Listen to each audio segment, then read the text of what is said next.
அண்மை செய்தி. ராணிப்பேட்டை மாவட்டம் இச்சிபுத்தூரில் உள்ள எம்ஆர்எஃப் தனியார் டயர் தொழிற்சாலையில் தொழிலாளர் விரோத போக்கை கண்டித்து பேச்சுவார்த்தை நடத்தச் சென்ற அதிமுகவினரை வழியிலேயே கைது செய்து ஸ்டாலின் அரசின் ஏவல் துறை அராஜகத்தில் ஈடுபட்டுள்ளது. கைது செய்தவர்களை காவல்துறை வாகனத்தில் ஏற்றாமல் தொழிற்சாலை வாகனத்தில் ஏற்றிச் சென்றது பல்வேறு சந்தேகங்களை எழுப்பியுள்ளது.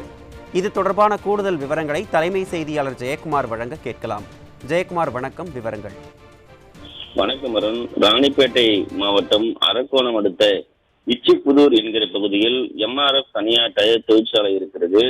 நிர்வாகத்தை கண்டித்து எம்ஆர்எஃப் அந்த தொழிற்சாலையில் பணியாற்றி வரக்கூடிய தொழிலாளர்களுடைய விரோத போக்கை கண்டித்து அனைத்திந்திய அண்ணா திராவிட முன்னேற்ற கழகத்தினுடைய அண்ணா தொழிற்சங்கம் சார்பிலே இன்றைக்கு நுழைவாயில் கூட்டத்தில் கலந்து கொள்வதற்காக அண்ணா தொழிற்சங்கத்தினுடைய மாநில தொழிற்சங்க பேரவையுடைய செயலாளராக இருக்கக்கூடிய கமலக்கண்ணன், முன்னாள் நாடாளுமன்ற உறுப்பினரும் அதிமுகவுடைய அமைப்பு செயலாளரும் இருக்கக்கூடிய திருத்தணி கோ ஹரி, அதிமுகவுடைய சட்டமன்ற துணை கொறடா, அதே போன்று ராணிப்பேட்டை கிழக்கு மாவட்ட கழக செயலாளர், சட்டமன்ற உறுப்பினர் அரக்கோணம் ரவி உள்ளிட்ட ஏராளமான நிர்வாகிகள் அங்கு சென்றிருக்கிறார்கள். வழியிலேயே காவல்துறை தடுத்து நிறுத்தி இருக்கிறது. குறிப்பாக இந்த போராட்டம் எதற்காக வென்றால், அந்த ராணிப்பேட்டை மாவட்டம் அரக்கோணம் அடுத்து இருக்கக்கூடிய அந்த இச்சிபுதூர் பகுதியில் இயங்கி வரக்கூடிய அந்த டயர் தயாரிக்கக்கூடிய தொழிற்சாலையிலே 3000க்கும் மேற்பட்ட தொழிலாளர்கள் பணியாற்றி வருகிறார்கள். அந்த தொழிலாளர்கள் அனைவருமே ஒப்பந்த அடிப்படையில் தான் பணி செய்து வருகிறார்கள். ஏறக்குறைய சுமார் ஒரு 20 ஆண்டுகால மேலாக ஒப்பந்த அடிப்படையிலே பணியாற்றி வரக்கூடிய அந்த தொழிலாளர்களுக்கு, அதாவது சம வேலை சம ஊதியம் என்கிற பல்வேறு கோரிக்கைகள் தொடர்ந்து வலியுறுத்தப்பட்டிருக்கிறது. பிப்ரவரி மாதம் 28ஆம் தேதி முதல் தொடர்ந்து அவர்கள் போராட்டத்திலே ஈடுபட்டுக் கொண்டிருக்கிறார்கள். பல்வேறு கோரிக்கைகளை அவர்கள் கேட்டுக்கூட அந்த நிர்வாகம், அந்த டயர் தொழிற்சாலையினுடைய நிர்வாகம் கண்டுகொள்ளவில்லை. அதனால் அந்த டயர் தொழிலாளர்களாக இருக்கக்கூடிய அனைவருமே தங்களுடைய குடும்பத்தோடு, மனைவி, குழந்தைகளோடு தொடர்ந்து வாயில் முழக்க போராட்டத்தில் ஈடுபட்டார்கள். ஆனால் அந்த டயர் தொழிற்சாலையினுடைய நிர்வாகம் கண்டுகொள்ளவில்லை. தொழிலாளர்களுடைய அலட்சிய போக்காக நடத்தி இருக்கிறது.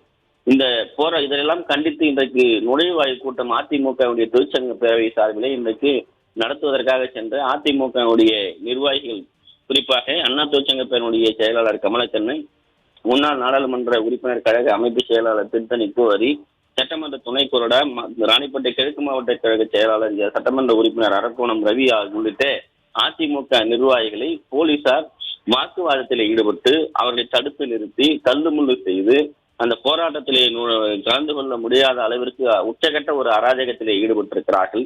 குறிப்பாக இந்த போன்ற போராட்டத்தில் ஈடுபடக்கூடியவர்களுக்கு அனுமதி அளிக்கப்பட வேண்டும். ஜனநாயகத்தினுடைய குரல் வலையை திமுக அரசு காவல்துறையை வைத்து நசுக்கக்கூடிய ஒரு செயலிலே ஈடுபட்டிருக்கிறது. அதே போன்று கைது செய்வதானால் அரசு பேருந்துகளிலோ அல்லது காவல்துறை வாகனத்திலோ தான் சம்பந்தப்பட்ட அரசியல் கட்சியை சேர்ந்தவர்களை, தொழிற்சங்கத்தை சேர்ந்தவர்களை அழைத்து செல்ல வேண்டும். ஆனால் எம்ஆர்எஃப் அந்த நிறுவனத்தினுடைய பேருந்துகளிலேயே காவல்துறை அவர்களை கைது செய்து அழைத்து செல்கிறது என்றால், அந்த எம்ஆர்எஃப் நிறுவனத்தோடு திமுகவுடைய ஸ்டாலின் அரசுக்கும் அதே போன்று ஸ்டாலினுடைய காவல்துறை ஏவல்துறைக்கும் எவ்வளவு நெருக்கம் இருக்கிறது என்பதை இந்த ஒரே ஒரு விஷயம் படம் பிடித்து காட்டக்கூடிய சாட்சியாக இருக்கிறது.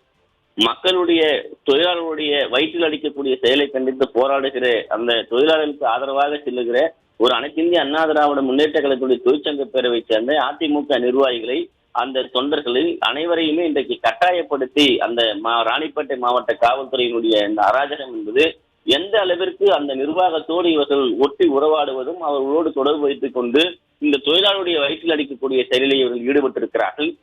இந்த போராட்டம் நடத்தவே கூடாது என்கிற ஒரு நிலையிலே காவல்துறை செய்து கொண்டிருக்கிறது என்றால், இங்கு யாரையும் எதற்காகவும் போராடக்கூடாது, யாருக்காகவும் கோரிக்கைகளை முன்வைக்கக்கூடாது என்கிற ஒரு அடக்குமுறையினுடைய அதிகார உச்சத்தினுடைய ஒரு ஆட்சியாகத்தான் திமுகவுடைய ஆட்சி இருக்கிறது.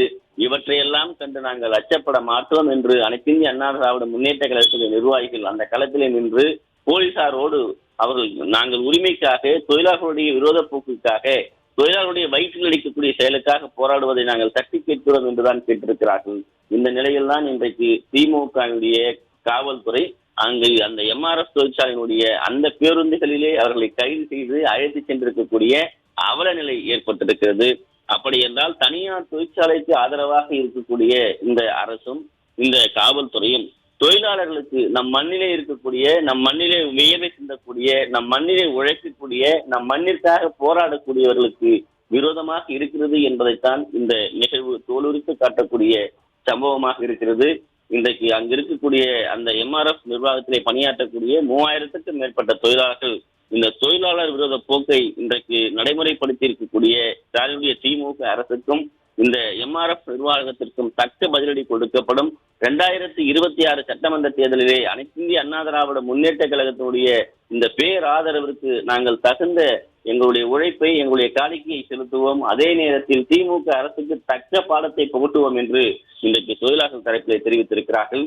ஜனநாயக ரீதியில் போராடுவதற்கு, ஜனநாயக ரீதியில் தொழிலாளர்களுடைய உரிமையை கேட்பதற்கு கூட இங்கு ஒரு போராட்டத்தை நடத்துவதற்கு அனுமதி மறுக்கப்படுகிறது என்றால் இங்கு சட்டத்தின் ஆட்சிதான் நடக்கிறதா அல்லது இங்கு ஒரு அராஜகமான காற்று தர்பார் ஆட்சி நடக்கிறதா என்று முழக்கமிட்டவாறே அந்த தனியார் தொழிற்சாலை பேருந்திலே கைது செய்து அழைத்துச் செல்லக்கூடிய அனைத்து இந்திய அண்ணா திராவிட முன்னேற்ற கழகத்துடைய தொழிற்சங்க பேரவைச் செயலாளர் கமலக்கண்ணன், முன்னாள் நாடாளுமன்ற உறுப்பினர் கழக அமைப்பு செயலாளர் திருத்தணி கோ ஹரி, அதே போன்று மாவட்ட கழக செயலாளராக இருக்கக்கூடிய சட்டமன்ற உறுப்பினராக இருக்கக்கூடிய துணை கோடாவாக இருக்கக்கூடிய அரக்கோணம் ரவி ஆகியோர் எல்லாம் கண்டன முழக்கங்களை பதிவு செய்து அந்த பேருந்திலே செல்லக்கூடிய காட்சிகளை நம்மால் பார்க்க முடிகிறது. அந்த நுழைவு போராட்டத்தில் ஈடுபட்ட அனைவரையுமே இன்றைக்கு கைது செய்து அழைத்து சென்றிருக்கிறார்கள். காவல்துறையினுடைய உச்சகட்ட அராஜகமாக இதனை பார்க்க முடிகிறது. அருண். முதலமைச்சர் ஸ்டாலின் கையாளாகாத முதலமைச்சர் ஸ்டாலின் காவல்துறை ஏவல்துறையாக மாற்றும் ஸ்டாலின் காவல்துறை ஏவல்துறையாக மாற்றும் ஸ்டாலின் காவல்துறை காவல்துறை போலீஸ் அராஜகம் போலீஸ் அராஜகம் போலீஸ் அராஜகம் கையாளாகாத முதலமைச்சர் ஸ்டாலின் கையாளாகாத முதலமைச்சர் ஸ்டாலின் கையாளாகாத முதலமைச்சர் ஸ்டாலின்